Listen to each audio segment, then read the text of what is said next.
Yung ala ketingit tempel yung may kan long Hapo hang ne ko trai Yesu hadu bunjukut to shom Jing don jong me Jing don jong me Jing don jong me kan yai long jing kawai ba Tang si porban niyo ya silok tang si porban beit shami Hajar sin ke long kam kordor ya ki jing sung babumne nganai baro nganai baro nganai baro tang ban niyo ya lok badme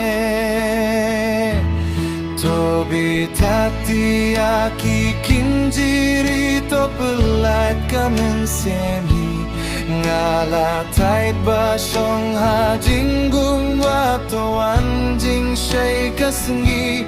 Haka jing shay Haka jing shay Haka jing shay min sien jong akas ngebu